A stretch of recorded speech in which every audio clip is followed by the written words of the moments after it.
Bakhir jungle yobaga homestay tawi. Guest house aduda ahing ama leifam ningthizana semi. Chaba thakpagidi ngaihak tawate amamuk yeli amamuk. Nongan baga mafam adugi uchek sing yengba thoi. Makhoigi guide aduna lamjingduna. Anak pa ising imayda migratory bird singna jaktabado yengba yamna nungay. Ngawrok ngawwa uchek sanggo nakalamadana amuba, angawba, arangba. Kari lamdagi kayam sangna pairaklibanو masak tai leiramiba ranger aduna. Ayamba khongchat ising imayda chatpani. Local boat macha ama tongladuna. Kokset lakpanaha anina sanglaba chay amamam paiduna ising imayda thillaga hi adu illi. Sundarban asi ayamba saru ising imayda irupani.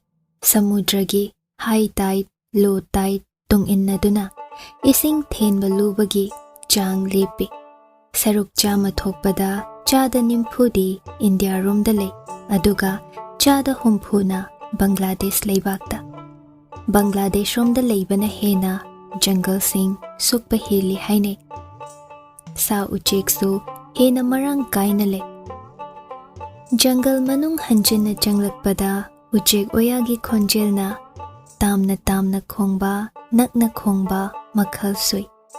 Adudagi urai chital haina khangnaba saji jatto masing taramuk oigadra.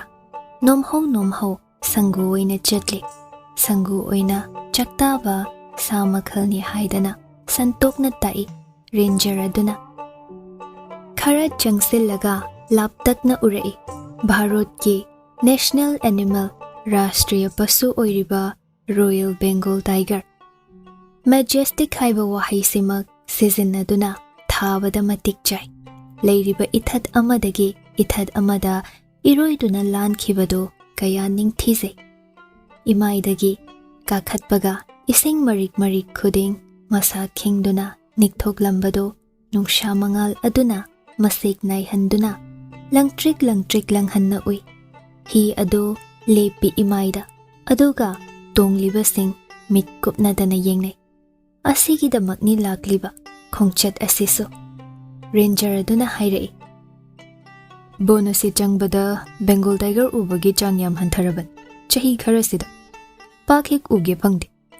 Koiba lakpa kharadi uba phangdana adum hankibasu toir. Adubu ngasidi dawya. Yamna phajana mitmangda mayoknari. PURNA camera do thangattuna makeup ado capture tawi. Numidang dinner charaba matung entertainment item oina folk jagoi amadi isai tawi. Bengali singi nat ki oiba jantra dotara hairibado khongi aduga dholok amadi ek tarana tung inne. Pukning nungshihanba ngamba sur ama chili.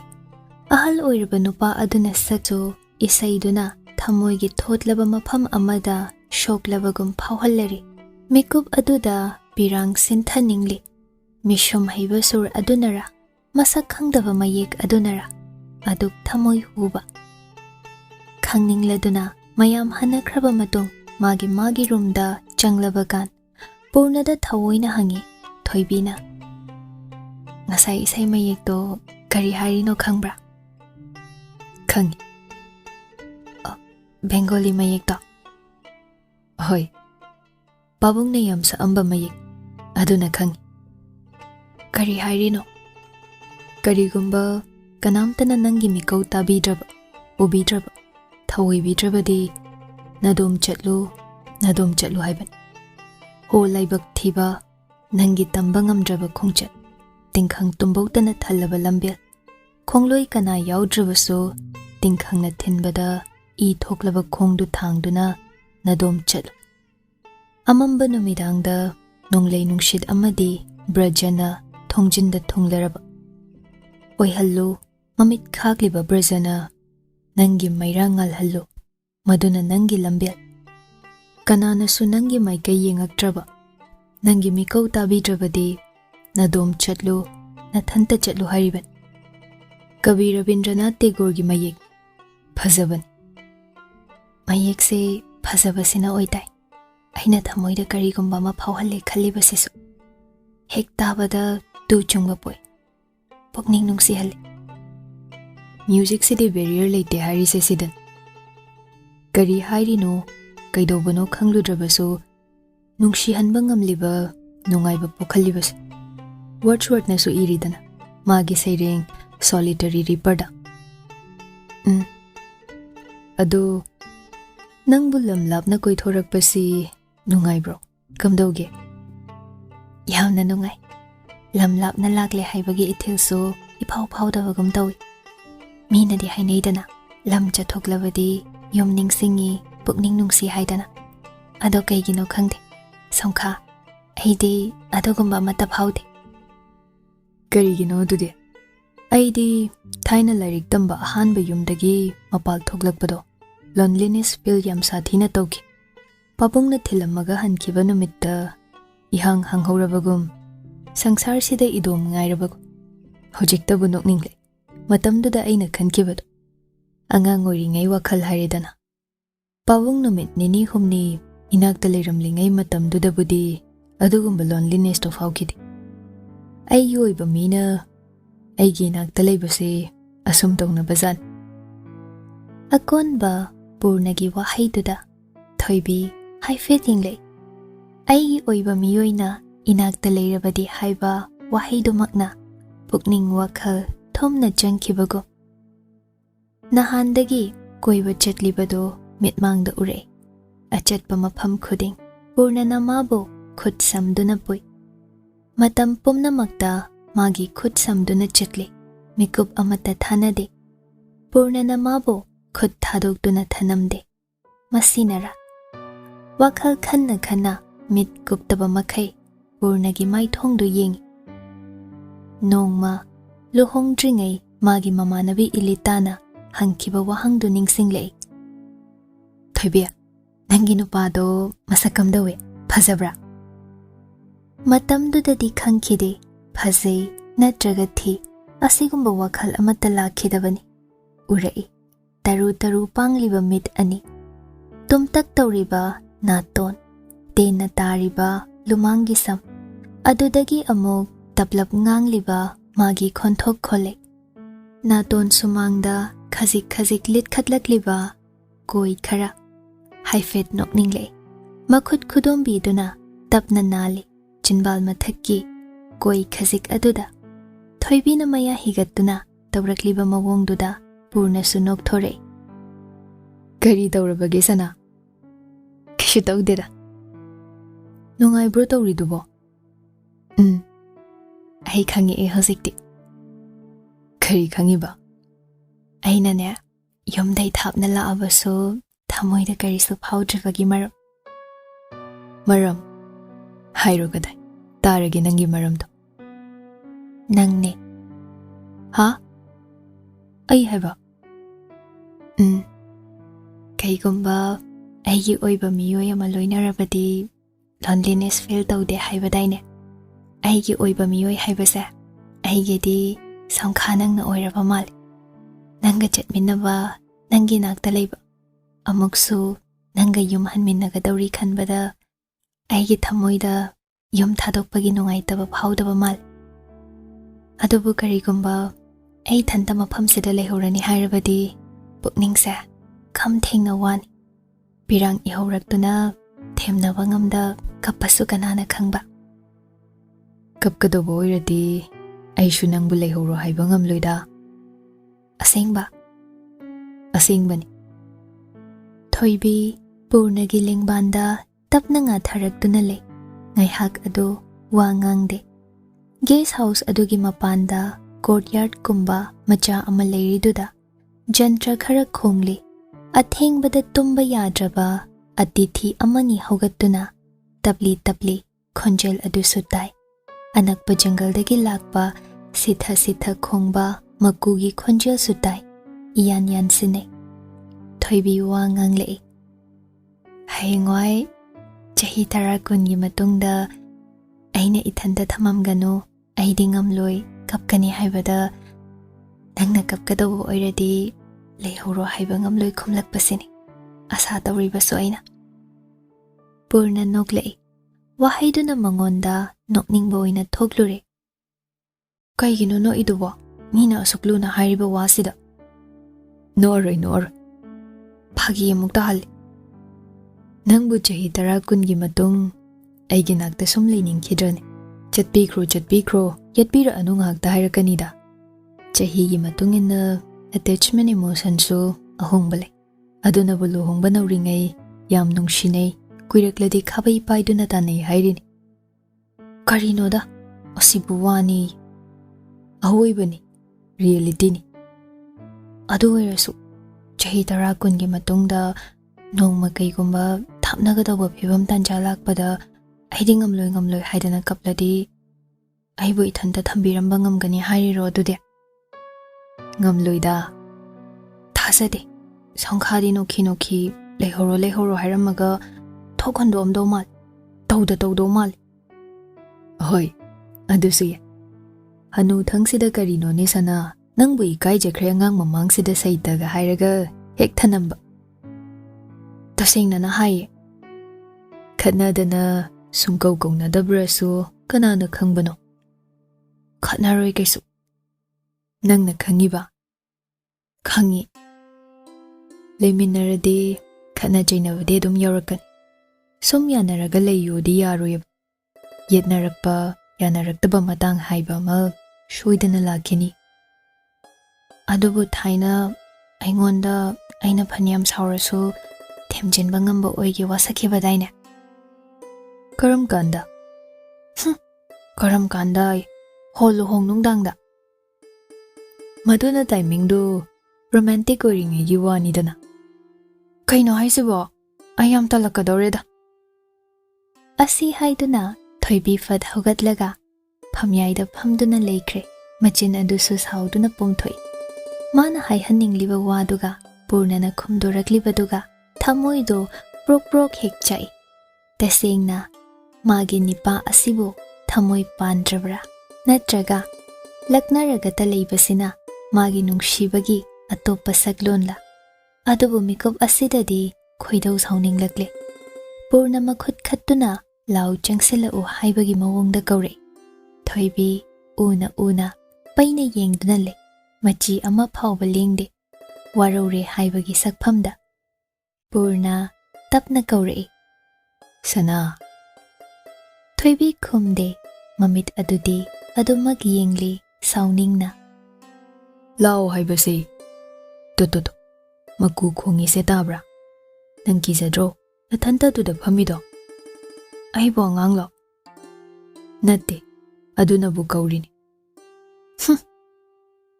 ꯋꯥ ꯍꯥꯏꯒꯦ ꯄꯩꯊꯣꯛꯈꯤꯅꯨꯁꯦ ꯑꯩ ꯋꯥꯔꯤ ꯑꯃ ꯂꯤꯒꯦꯕ ꯀꯩꯁꯨ ꯅꯥꯇꯩ ꯆꯥꯕ ꯋꯥꯔꯤ ꯑꯣꯏꯔꯝꯃꯣꯏ ꯑꯗꯨꯁꯨ ꯍꯦꯔꯥ ꯅꯪꯁꯤꯗꯤ ꯄꯪꯍꯥꯏ ꯍꯦꯛꯇ ꯍꯥꯏ ꯅꯍꯥꯟꯈꯩꯗꯤ ꯅꯪꯅ ꯑꯩꯉꯣꯟꯗ ꯂꯤꯗꯅ ꯋꯥꯔꯤ ꯂꯥꯏꯔꯤꯛ ꯃꯌꯥꯝ ꯄꯥꯔꯨꯔꯒ ꯉꯁꯤꯗꯤ ꯑꯩꯅ ꯑꯃ ꯂꯤꯒꯦꯕ ꯁꯤ ꯍꯥꯏꯃꯤ ꯄꯩꯊꯣꯛꯈꯤꯅꯨ ꯍꯥꯏꯔꯤꯃꯠꯇꯗ ꯃꯨꯟꯅ ꯇꯥꯎꯑꯣꯕꯁꯦ ꯀꯔꯤ ꯋꯥꯔꯤꯅꯣ ꯊꯣꯏꯕꯤ ꯍꯟꯗꯃꯨꯛꯇꯤ ꯇꯞꯅ ꯍꯥꯏꯔꯛꯂꯦ ꯂꯥꯞꯊꯣꯛꯂꯝꯕꯗꯒꯤ ꯈꯤꯇꯪ ꯅꯛꯅ ꯆꯪꯁꯤꯜꯂꯛꯏ ꯅꯔꯥꯗꯥ ꯃꯨꯅꯤ ꯍꯥꯏꯗꯣ ꯈꯪꯉꯤꯗꯅ ꯈꯪꯉꯤ ꯅꯣꯡꯃ ꯅꯔꯥꯗꯥ ꯃꯨꯅꯤꯒ ꯁ꯭ꯔꯤ ꯍꯔꯤꯒ ꯋꯥꯀꯤꯡ ꯆꯠꯊꯣꯛꯃꯤꯟꯅꯔꯛꯄꯖꯥꯠꯅꯤ ꯁꯨꯝ ꯍꯪꯆꯤꯠ ꯂꯥꯡꯕ ꯑꯣꯏꯅ ꯑꯗꯨꯗ ꯅꯔꯥꯗꯥ ꯃꯨꯅꯤꯅ ꯁ꯭ꯔꯤ ꯍꯔꯤꯒꯤ ꯄꯥꯋꯔꯁꯦ ꯆꯥꯡ ꯌꯦꯡꯅꯤꯡꯂꯗꯨꯅ ꯋꯥꯍꯪ ꯑꯃ ꯍꯪꯉꯤ ꯏꯕꯨꯡꯉꯣ ꯍꯦ ꯍꯔꯤ ꯃꯌꯥ ꯍꯥꯏꯔꯤꯕꯁꯤ ꯀꯔꯤꯅꯣ ꯀꯝꯗꯧꯏ ꯃꯁꯛ ꯃꯑꯣꯡ ꯍꯥꯏꯗꯅ ꯃꯌꯥ ꯍꯥꯏꯗꯤ ꯃꯤꯇ꯭ꯔꯪ ꯖꯥꯗꯨꯗꯨꯅꯤꯀꯣ ꯃꯌꯥꯒꯤ ꯃꯇꯥꯡꯗ ꯑꯁꯨꯝꯅ ꯍꯥꯏꯕꯗ ꯑꯅꯤꯗꯣ ꯃꯔꯩ ꯌꯦꯠꯅꯔꯦ ꯌꯥꯅꯗ꯭ꯔꯦ ꯁ꯭ꯔꯤ ꯍꯔꯤꯅ ꯍꯥꯏꯕ ꯋꯥ ꯅꯔꯥꯗꯥ ꯃꯨꯅꯤꯅ ꯊꯥꯖꯗ꯭ꯔꯦ ꯂꯧꯗ꯭ꯔꯦ ꯑꯋꯣꯏꯅ ꯑꯗꯨꯝ ꯃꯔꯩ ꯌꯦꯠꯇꯨꯅ ꯂꯩꯔꯕꯣꯏꯔꯦ ꯑꯗꯨꯗ ಶ್ರೀ ಹರಿಸಿದಿ ꯏꯁꯣꯔꯅꯤ ꯅꯔꯥꯗꯥ ꯃꯨꯅꯤꯅ ꯀꯩ ꯈꯜꯂꯤꯅꯣ ꯍꯥꯏꯁꯤ ꯃꯥꯗꯤ ꯂꯣꯏꯅ ꯎꯔꯤꯕꯅꯤ ꯌꯥꯔꯔꯣꯏ ꯈꯪꯉꯗꯨꯅ ꯃꯥꯅ ꯈꯨꯝꯃꯦ ꯅꯔꯥꯗꯥ ꯑꯩ ꯏꯁꯤꯡ ꯌꯥꯝ ꯈꯧꯔꯥꯡꯂꯦ ꯑꯅꯛꯄ ꯃꯐꯝ ꯁ꯭ꯋꯥꯏꯗꯒꯤ ꯅꯪ ꯏꯁꯤꯡ ꯍꯪꯂꯨꯆꯣ ꯌꯦꯡꯂꯨꯆꯣ ꯑꯗꯨꯒꯅꯦ ꯑꯩ ꯅꯪꯒꯤ ꯄꯥꯎꯈꯨꯝꯗꯨ ꯄꯤꯔꯒꯦ ꯌꯥꯝꯅ ꯁꯥꯡꯕ ꯑꯔꯨꯕ ꯄꯥꯎꯈꯨꯝꯅꯤ ꯀꯨꯏꯅ ꯆꯪꯅꯤ ꯍꯥꯏꯗꯅ ꯅꯔꯥꯗꯥꯁꯤ ꯊꯥꯗꯣꯔꯛꯂꯦ ꯏꯁꯤꯡ ꯊꯤꯕ Maya karino haibagi paukhumdi. Maduda lakadoi. Tako. Asum tawdana Narada na ising thiba lakpada khungang ama thengnar. Khungang adugi guhado adugi manakta nupi ma ising shoktuna leram. Leisabi machan. Masaktagi matawdagi kaya phaze. Tanaw radan mishum haiba gun chenbi. Nupi macha aduda Narada dingaur. Changsinduna ising kharata laujage hairu. Matangduda ikai thibi minok amaga loinana khumi.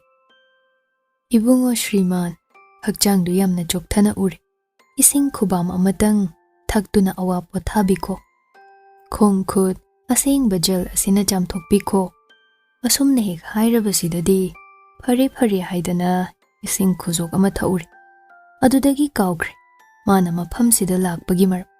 Sri Harina mabu ngaiduna leihowe haibasu loina kaukre. Nupiduna makhoigi mayumda ngahak potharunaba haidana kauduna purak Naradasi.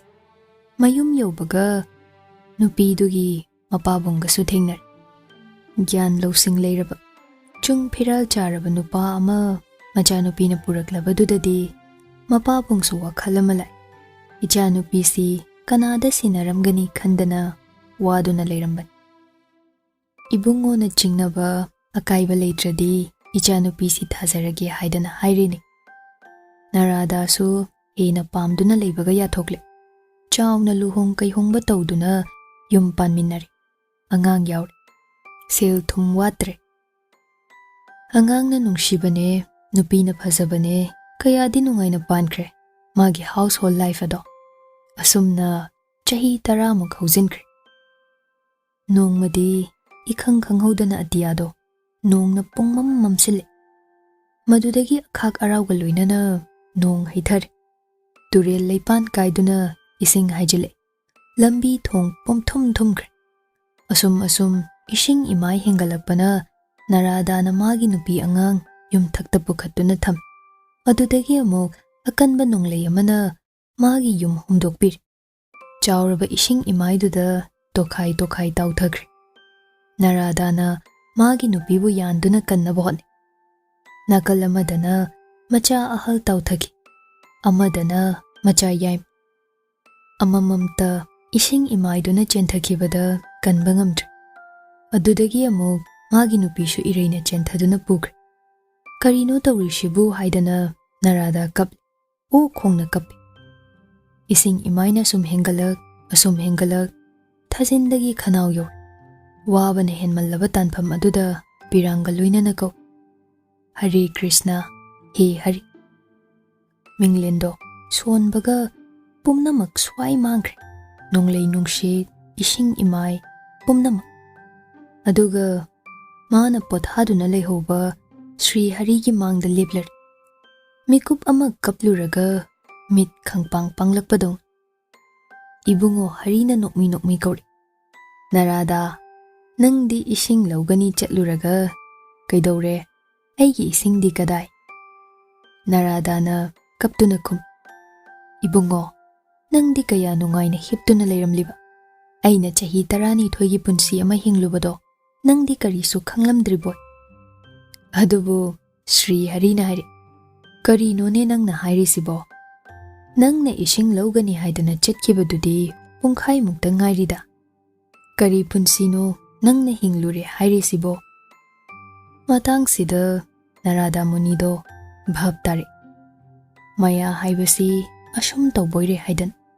Mana hangluriba wahang maya hairibasi kaino haibadugi paukum. Chahi 12 punsi ama hingluribadu. Thoibi machin baldu kathoktuna leirami. Waridu nungai mankhraduna. Madi ya umsingani haiba phau kauthokle. Waridu loirakpada bhab laktuna. Machindu umsili. Purna makha tare. Masina laigi wari oikre. Adubu masidagi philosophical oiba context khara lokhatbe. Ekhoina hingliba punsi se. Sangsara sisu mayane thoibi. Khangabo. Karamna phazaba athiba awaba nungaiba amamba anganba pumnam ngasi nangi ꯑꯩꯒꯤ ꯃꯤꯠꯃꯥꯡꯗ ꯎꯔꯤꯕ ꯃꯌꯥꯝꯁꯤꯕꯨ ꯃꯃꯤꯡ ꯑꯃꯃꯝ ꯊꯣꯟꯖꯤꯟꯗꯨꯅ ꯊꯅꯝꯂꯤꯁꯤꯁꯨ ꯑꯉꯛꯄ ꯅꯠꯇ꯭ꯔꯣ? ꯏꯁꯤꯡꯕꯨ ꯏꯁꯤꯡꯅꯤ ꯍꯥꯏꯗꯅ ꯈꯪꯅꯔꯤꯕ, ꯃꯩꯅ ꯃꯩꯅꯤ ꯍꯥꯏꯔꯤꯕꯁꯤꯁꯨ ꯃꯤꯇ꯭ꯔꯪ ꯑꯃ ꯑꯣꯏꯕ ꯌꯥꯏꯅ꯫ ꯐꯖꯕꯅ ꯀꯔꯤꯅꯣ, ꯑꯊꯤꯕꯅ ꯀꯔꯤꯅꯣ, ꯑꯋꯥꯕꯅ ꯀꯔꯤ, ꯅꯨꯡꯉꯥꯏꯕꯅ ꯀꯔꯤ, ꯄꯨꯝꯅꯃꯛꯀꯤ ꯁ꯭ꯇꯦꯟꯗꯔꯗ ꯑꯃ ꯂꯦꯞꯊꯣꯛꯇꯨꯅ ꯊꯝꯃꯝꯃꯤꯁꯤꯁꯨ ꯃꯤꯇ꯭ꯔꯪ, ꯃꯌꯥꯅꯤ꯫ ꯃꯤꯠꯃꯥꯡꯁꯤꯗ ꯊꯥꯖꯍꯜꯂꯤꯕꯅꯤ ꯍꯥꯏꯔꯕꯗꯤ ꯑꯁꯦꯡꯕ ꯑꯃꯠꯇ ꯑꯣꯏꯔꯔꯣꯏꯗꯕ, ꯄꯨꯝꯅꯃꯛ ꯃꯤꯇ꯭ꯔꯪ ꯑꯣꯏꯗꯣꯔꯕ, ꯑꯗꯨꯗꯤ ꯑꯩꯈꯣꯏꯅ ꯍꯤꯡꯂꯤꯕ ꯄꯨꯟꯁꯤꯁꯤꯅ ꯀꯔꯤ? ꯑꯗꯨꯒꯤ ꯋꯥꯍꯪꯗꯨ ꯂꯥꯛꯄꯗꯅ ꯊꯣꯛꯂꯛꯂꯤꯕ ꯐꯤꯂꯣꯁꯣꯐꯤꯀꯦꯜ ꯀꯣꯟꯁꯦꯞ ꯃꯌꯥꯝ ꯑꯃ, ꯏꯁꯦꯟꯁꯤꯌꯦꯂꯤꯖꯝ, ꯑꯦꯛꯖꯤꯁꯇꯦꯟꯁꯤꯌꯦꯂꯤꯖꯝ, ꯅꯤꯍꯤꯂꯤꯖꯝ, ꯑꯦꯕꯁꯔꯗꯤꯖꯝ, ꯑꯁꯤꯒꯨꯝꯕ ꯀꯣꯟꯁꯦꯞꯁꯤꯡꯁꯦ ꯑꯉꯥꯎꯕꯒꯤ ꯆꯣꯏꯔꯣꯜ ꯃꯥꯟꯕꯅꯤ꯫ ꯌꯥꯝꯅ ꯂꯨꯊꯅ ꯁꯣꯝꯗ ꯆꯪꯁꯤꯜꯂꯨꯗ꯭ꯔꯕꯁꯨ ꯁꯨꯝ ꯍꯥꯏꯒꯦ ꯇꯥꯎ꯫ ꯄꯨꯟꯁꯤꯁꯤꯗ ꯑꯩꯈꯣꯏꯅ ꯋꯥꯔꯤꯕꯅꯤ, ꯅꯨꯡꯉꯥꯏꯔꯤꯕꯅꯤ ꯍꯥꯏꯗꯅ ꯆꯥꯡ ꯈꯥꯏꯗꯨꯅ ꯊꯝꯂꯤꯕꯁꯦ ꯏꯁꯥꯅ ꯑꯣꯏꯍꯟꯖꯕ, ꯂꯦꯞꯊꯣꯛꯆꯕ ꯃꯤꯅꯤꯡ ꯉꯥꯛꯇꯅꯤ꯫ ꯑꯩ ꯉꯁꯤꯗꯤ ꯅꯨꯡꯉꯥꯏ ꯍꯥꯏꯔꯕꯁꯨ ꯅꯨꯡꯉꯥꯏꯔꯤꯕꯗꯣ ꯏꯁꯥꯅ ꯄꯤꯖꯕ ꯅꯨꯡꯉꯥꯏꯕꯒꯤ ꯗꯦꯐꯤꯅꯤꯁꯟ ꯑꯗꯨꯒꯤ ꯃꯅꯨꯡ, ꯑꯩ ꯉꯁꯤꯗꯤ ꯋꯥꯏ ꯍꯥꯏꯔꯕꯁꯨ ꯋꯥꯕꯒꯤ ꯗꯦꯐꯤꯅꯤꯁꯟꯗꯣ ꯏꯁꯥꯅ ꯄꯤꯖꯕ ꯑꯗꯨꯒꯤ ꯃꯅꯨꯡꯗ, ꯅꯠꯇ꯭ꯔꯣ? ꯑꯗꯨꯅꯕꯨ ꯋꯥꯔꯦ ꯍꯥꯏꯕꯗ ꯀꯔꯤꯒꯤꯅꯣ ꯍꯪꯅꯔꯤꯕꯅꯤ, ꯃꯔꯝ ꯍꯪꯅꯔꯤꯕꯅꯤ, ꯏꯁꯥ ꯏꯁꯥꯒꯤ ꯑꯋꯥꯕꯒꯤ ꯗꯦꯐꯤꯅꯤꯁꯟ ꯑꯃꯃꯝ ꯂꯩꯕꯗꯨꯅꯅꯤ꯫ ꯑꯗꯨꯕꯨ ꯇꯁꯦꯡꯅ ꯑꯋꯥꯕ ꯅꯨꯡꯉꯥꯏꯕ ꯍꯥꯏꯕꯁꯤꯕꯨ ꯂꯩꯕ꯭ꯔꯣ? ꯏꯁꯥꯗ ꯐꯥꯎꯔꯤꯕꯁꯤꯗꯤ ꯂꯩꯕꯅ ꯅꯠꯇ꯭ꯔꯣ? ꯐꯥꯎꯔꯤꯕꯗꯣ ꯏꯂꯨꯖꯟ ꯑꯃꯅꯦ ꯍꯥꯏꯔꯕꯗꯤ ꯃꯤꯑꯣꯏꯕꯒꯤ ꯍꯛꯆꯥꯡ ꯃꯅꯨꯡꯁꯤꯗ ꯁꯨꯡꯂꯤꯕ ꯍꯣꯔꯃꯣꯟ ꯈꯔꯅ ꯑꯣꯏꯍꯟꯕ ꯐꯤꯜ ꯑꯃ, ꯑꯗꯨꯕꯨꯅꯦ ꯐꯤꯜ ꯑꯁꯤꯁꯨ ꯏꯂꯨꯖꯟ ꯈꯔꯅ ꯁꯥꯟꯅꯍꯟꯕꯅꯤ꯫ ꯃꯁꯤꯅ ꯑꯋꯥꯕꯅꯤ, ꯃꯁꯤꯅ ꯅꯨꯡꯉꯥꯏꯕꯅꯤ ꯍꯥꯏꯕꯗꯨꯒꯤ ꯃꯁꯛ ꯑꯃ ꯊꯥꯖꯍꯟꯈ꯭ꯔꯕ ꯃꯇꯨꯡ, ꯃꯤꯒꯤ ꯑꯋꯥꯕ ꯋꯥꯔꯤ ꯑꯃ ꯇꯥꯕꯗ ꯀꯞꯅꯤꯡꯂꯤꯕꯁꯤꯗꯤ ꯃꯗꯨꯁꯨ ꯑꯋꯥꯕꯅꯤ ꯍꯥꯏꯗꯅ ꯗꯤꯐꯥꯏꯟ ꯇꯧꯔꯒ ꯂꯤꯕ ꯋꯥꯔꯤ ꯑꯣꯏꯕꯒꯤ ꯅꯥꯔꯥꯗꯥ ꯃꯨꯅꯤꯅ ꯊꯦꯡꯅꯕ ꯃꯌꯥ ꯑꯗꯨꯒꯨꯝꯕ꯫ ꯁꯣꯡꯈꯥ, ꯃꯤꯅ ꯍꯥꯏꯅꯕꯗꯣ ꯇꯁꯦꯡꯅ ꯆꯨꯝꯗꯣꯔꯕꯣ ꯇꯧꯔꯤꯁꯤꯕꯣ? ꯃꯤꯅ ꯑꯉꯥꯎꯕ ꯌꯥꯝ ꯂꯥꯏꯌꯦꯡꯂꯗꯤ ꯁꯣꯏꯗꯅ ꯉꯥꯎꯔꯛꯀꯅꯤ ꯍꯥꯏꯕꯗꯣ? ꯍꯦꯔꯥ, ꯅꯪꯅ ꯍꯌꯦꯡꯋꯥꯏ ꯀꯔꯤ ꯑꯣꯏꯔꯛꯀꯅꯤ, ꯍꯌꯦꯡꯋꯥꯏ ꯑꯁꯤ ꯇꯧꯅꯤ, ꯍꯌꯦꯡꯋꯥꯏ ꯑꯁꯤ ꯇꯧꯔꯣꯏ ꯍꯥꯏꯗꯅ ꯌꯥꯝ ꯂꯨꯅ ꯈꯜꯂꯤꯗꯣ ꯑꯗꯨꯗ ꯁꯨꯝ ꯍꯥꯏꯕꯅꯤꯗ꯫ ꯄꯨꯟꯁꯤꯁꯤ ꯋꯥꯍꯪ, ꯅꯨꯡꯉꯥꯏꯍꯟꯒꯦ ꯑꯩꯒꯤ ꯈꯨꯠꯇ ꯂꯩ꯫ ꯆꯔꯥ ꯍꯦꯟꯕ, ꯑꯁꯤ ꯑꯅꯥ ꯊꯣꯛꯄ ꯍꯥꯏꯕꯗꯨꯅ ꯑꯃ ꯑꯣꯏꯈ꯭ꯔꯦ꯫ ꯊꯣꯏꯕꯤ, ꯃꯤ ꯑꯃꯅ ꯃꯔꯝ ꯑꯣꯏꯔꯒ ꯊꯃꯣꯏ ꯌꯥꯝ ꯁꯣꯛꯍꯟꯕꯗꯤ ꯐꯠꯇꯦ꯫ ꯑꯩꯒꯤ ꯃꯔꯝ ꯑꯣꯏꯔꯒꯁꯨ ꯅꯪ ꯊꯃꯣꯏ ꯁꯣꯛꯍꯟꯒꯅꯨ꯫ ꯑꯗꯨꯕꯨ ꯀꯃꯥꯏ ꯉꯝꯒꯅꯤ? ꯑꯩꯗꯤ ꯉꯝꯂꯣꯏ꯫ ꯑꯩꯁꯦ ꯀꯩꯁꯨ ꯂꯩꯇꯕꯅꯤ ꯈꯜꯂꯣ꯫ ꯍꯥꯏꯍꯩꯗꯦꯗ ꯀꯔꯤꯅꯣ? ꯇꯣ ꯑꯗꯨꯗꯅꯤ ꯑꯗꯨꯝ ꯁꯣꯛꯀꯗꯧꯔꯤꯕꯁꯦ, ꯑꯗꯨꯗꯒꯤ ꯍꯧꯔꯕꯅꯤ꯫ ꯃꯤꯑꯣꯏꯕ ꯑꯃꯅ ꯃꯤꯑꯣꯏꯕ ꯑꯃꯗ ꯑꯁꯥ ꯌꯥꯝ ꯊꯝꯂꯕꯗꯤ ꯑꯁꯥꯗꯨꯅ ꯀꯥꯏꯔꯛꯄꯗ ꯊꯃꯣꯏ ꯁꯣꯛꯏ꯫ ꯃꯁꯤꯕꯨ ꯑꯁꯥ ꯌꯥꯝꯅ ꯊꯝꯂꯨꯔꯤꯕ ꯃꯥꯒꯤ ꯃꯔꯥꯜ, ꯅꯠꯇ꯭ꯔꯒ ꯑꯁꯥ ꯀꯥꯏꯍꯜꯂꯤꯕ ꯃꯥꯒꯤ ꯃꯔꯥꯜ? ꯁꯅꯥ, ꯅꯪ ꯑꯩꯉꯣꯟꯗ ꯑꯁꯥ ꯌꯥꯝ ꯊꯝꯒꯅꯨ꯫ ꯅꯣꯡꯃ ꯀꯥꯏꯔꯛꯄ ꯃꯤꯀꯨꯞꯇ ꯅꯪꯒꯤ ꯃꯤꯠꯂꯨꯗꯒꯤ ꯄꯤꯔꯥꯡ ꯁꯤꯟꯊꯔꯕꯗꯤ ꯑꯩ ꯌꯥꯝ ꯅꯨꯡꯉꯥꯏꯔꯣꯏ꯫ ꯏꯁꯥꯅ ꯏꯔꯥꯜ ꯑꯆꯧꯕ ꯑꯃ ꯂꯪꯁꯤꯜꯂꯕꯒꯨꯝ ꯁꯣꯏꯗꯅ ꯐꯥꯎꯒꯅꯤ꯫ ꯁꯪꯁꯥꯔꯁꯦ ꯃꯤꯇ꯭ꯔꯪ, ꯃꯤꯇ꯭ꯔꯪ ꯑꯁꯤꯗ ꯂꯨꯞꯈꯤꯅꯨ ꯍꯥꯏꯗꯅ ꯑꯩꯅ ꯋꯥꯔꯤ ꯃꯌꯥꯝ ꯄꯨꯊꯣꯛꯇꯨꯅ ꯂꯤꯔꯕꯁꯨ ꯑꯩꯁꯨ ꯁꯪꯁꯥꯔꯁꯤꯗ ꯇꯤꯜꯂꯨꯕꯅ ꯃꯤꯇ꯭ꯔꯪꯁꯤꯗ ꯇꯥꯎꯔꯤꯕ ꯃꯤꯁꯛ꯫ ꯅꯪꯅ ꯑꯩꯉꯣꯟꯗ ꯑꯁꯥ ꯀꯥꯏꯕꯒꯤ ꯃꯤꯠꯌꯦꯡꯅ ꯅꯣꯡꯃ ꯌꯦꯡꯂꯛꯄꯗ ꯑꯩ ꯀꯃꯥꯏꯅ ꯈꯪꯒꯅꯤ? ꯑꯩ ꯀꯩꯅꯣꯝꯃ ꯍꯥꯏꯒꯦ ꯉꯁꯤꯗꯤ꯫ ꯊꯣꯏꯕꯤ ꯋꯥꯍꯩꯁꯤꯡꯗꯨ ꯍꯥꯏꯗ꯭ꯔꯤꯉꯩ ꯄꯨꯔꯅꯗ ꯃꯨꯟꯅ ꯌꯦꯡꯂꯝꯃꯤ꯫ ꯃꯤꯠꯂꯨ ꯑꯅꯤꯗꯣ ꯌꯦꯡꯅ ꯌꯦꯡꯅ ꯄꯤꯅ ꯏꯊꯟ ꯊꯪꯒꯠꯂꯦ, ꯃꯥꯏꯀꯩ ꯄꯨꯝꯅꯃꯛ ꯃꯝꯁꯤꯜꯂꯛꯄꯒꯨꯝ꯫ ꯑꯗꯨꯕꯨ ꯑꯃꯝꯕ ꯃꯔꯛꯇ ꯃꯥꯡꯗ ꯂꯩꯔꯤꯕ ꯃꯥꯒꯤ ꯁꯛꯇꯝ ꯑꯗꯨꯗꯤ ꯃꯌꯦꯛ ꯁꯦꯡꯅ ꯎꯔꯤ, ꯃꯉꯥꯜ ꯅꯥꯏꯔꯤ꯫ ꯂꯨꯍꯣꯡꯗ꯭ꯔꯤꯉꯩ ꯅꯣꯡꯃ ꯃꯃꯥꯟꯅꯕꯤꯁꯤꯡꯅ ꯍꯥꯏꯈꯤꯕꯗꯣ ꯑꯃꯨꯛꯁꯨ ꯅꯤꯡꯁꯤꯡꯂꯛꯏ꯫ ꯊꯣꯏꯕꯤ, ꯅꯪꯒꯤ ꯅꯨꯄꯥꯗꯨ ꯃꯁꯛ ꯐꯖꯕ꯭ꯔꯥ? ꯃꯇꯝꯗꯨꯗ ꯈꯪꯗꯦ ꯍꯥꯏꯗꯅ ꯈꯨꯝꯈꯤ꯫ ꯇꯁꯦꯡꯅ ꯈꯪꯈꯤꯗꯦ ꯐꯖꯕ ꯍꯥꯏꯕꯕꯨ ꯀꯔꯤꯅꯣ, ꯃꯥꯕꯨ ꯐꯖꯕ꯭ꯔꯥ? ꯈꯪꯗꯦ, ꯃꯥ ꯈꯪꯈꯤꯗꯦ꯫ ꯑꯗꯨꯒ ꯉꯁꯤꯗꯤ ꯋꯥꯍꯪ ꯑꯗꯨ ꯑꯃꯨꯛ ꯍꯪꯂꯕꯗꯤ ꯃꯤꯄꯨꯝ ꯈꯨꯗꯤꯡꯅ ꯊꯤ ꯍꯥꯏꯔꯛꯂꯕꯁꯨ ꯃꯥ ꯃꯥꯌꯣꯛꯅꯒꯗꯧꯔꯤ꯫ Ngasidi magi nupa asidagi ahenba kanasu leitrabagum. Yenglu khuding mitfam hongningde khwaidagi pamujana thamba mani muktagumbani. Kohinoor hirana su hende masi pumnamaksi karina oihalakpano karina oihalaklibano. Thoibi kapli tawrakle. College tamlingai yum pandringai matamda ai nupa koirakte khangnarakte. Aidi nupa amatagi wakhalda ai sima tawba ngamgani haiba phau khalakte. Adubu ngasidi nangi naksida leiraba matungsida nangidamak ai loina ngamgani khale. Siba phau ngamgani khale. Masibu kari maramgino kaidawbagino paukham ama khaktani. Sana